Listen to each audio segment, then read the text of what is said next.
riding since I was 14. My parents said if I got good grades, they would buy me a dirt bike, so that's what it was. Got good grades, got my first bike. It was a little 70, a Chinese bike, I ain't gonna lie. But I learned on that, and then after that, I bought this. I've been on this ever since. There's a big difference between the 70cc and the 600, but that's what I learned on. I ride a motorcycle because when I was 16, I got caught on a small dirt bike. I said, you know what, when I get enough money to buy a bike, I'm buying a motorcycle. So that's what I got here. My first bike, and I had it for 7 years now. I just changed the color pretty much every summer. Everything I've been doing, I just been doing on motorcycles. I mean, this is all I've been really been riding. I done rode four-wheelers and dirt bikes, but not as much as I've been riding this. So I mean, if I hop on something else, man, I could throw it up, but I ain't gonna be doing the same shit I'd be doing on this. So this is my baby right here. No matter what it is, I could pretty much do everything on it. So man, we out here about to go to New Haven. It's always lit in New Haven. Try to tell niggas to come through. Everybody be scared. So you gotta be ready for the cops out there too. They got a whole little bike task force, so I ain't worried about it. Can't fuck with me. So as long as I'm on the bike, my bike work good, we all good.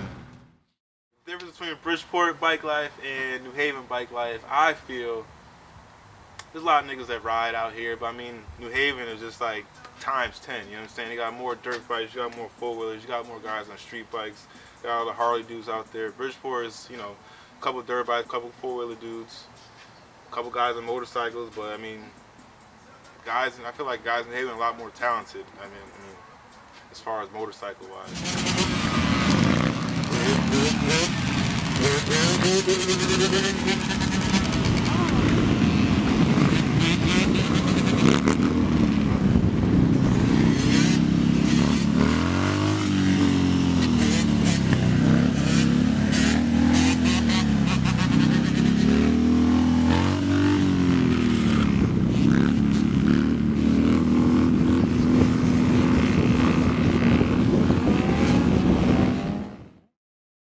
Handful of dudes I can say in my city that are actually pretty good, you know what I'm saying? New Haven, there's over a dozen kids that are nasty on dirt bikes, four-wheelers, motorcycles, whatever. Like there's a lot of them.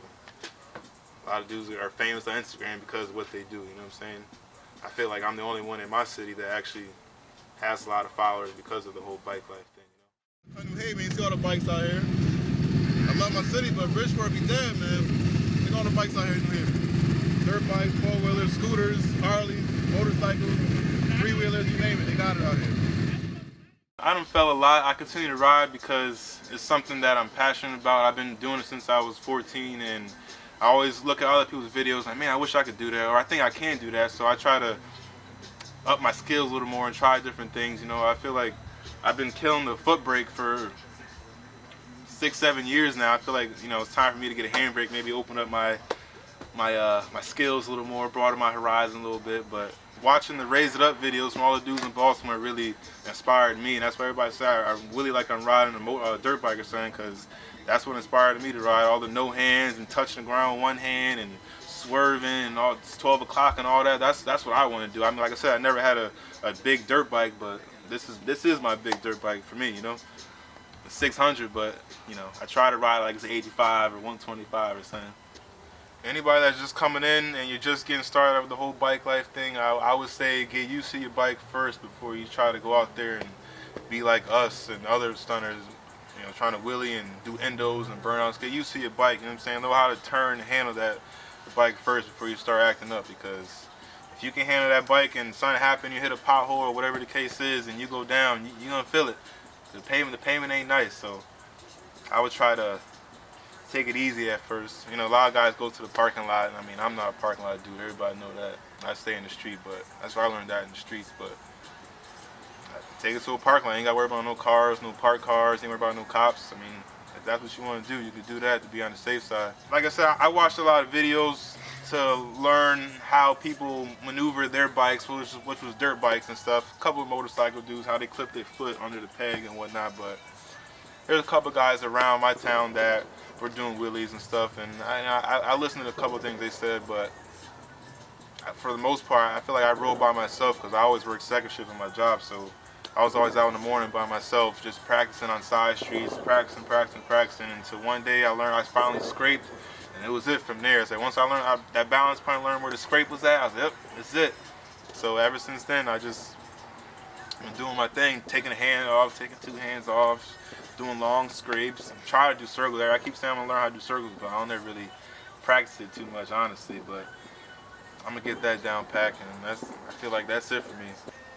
I know with the whole bike life thing, it's taking a big risk, you know, because like you said, I got a daughter, and you know, I don't want to hurt myself. I got a family that, you know, that need me and whatnot. But I look at it as like it's something fun to do, and also whenever you're stressed out, I hop on my bike.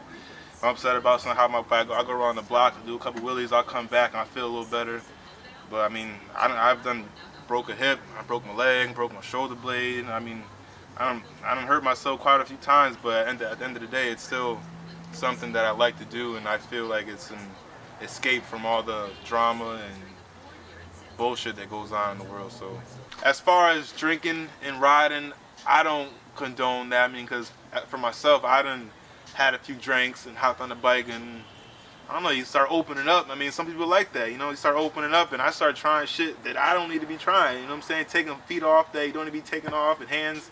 So I feel like, for me, that's not for me. I mean, everybody does their own thing, but drinking and riding is not my thing, and other drugs is, I mean, it's up to y'all. I mean, everybody's grown, do what you want to do, but I don't do none of that as far as riding, because I need to stay on point as far as the cars I'm riding next to, and the cops, other bikers riding with me. Like, I want my goal is to make a home every day when I ride. So I want my bike to stay intact. I want to stay intact, so I make sure everything's cool. Ain't nobody got time to go into the hospital. I know I don't. Shout out to my sponsor, Freestyle Life. He's been sending me t-shirts for over a year now. I got 40 plus t-shirts. I wear them every day, so shout out to him. He's been hooking me up. And shout out to anybody else that's riding, man. No matter, like I said, dirt bike, 4-wheeler, motorcycle, no matter what it is, man. Shout out to y'all, man. Keep that one wheel up in the air. Stay safe. I am Murda Moe, and I ride nationwide. I telling you, Bahamas is a tough crowd of motherfuckers. If you ain't cutting a movie, get the fuck off your bike. Real shit. If you ain't cutting no movie, get the fuck off your bike. Niggas will boo you quick. Fast and in a hurry.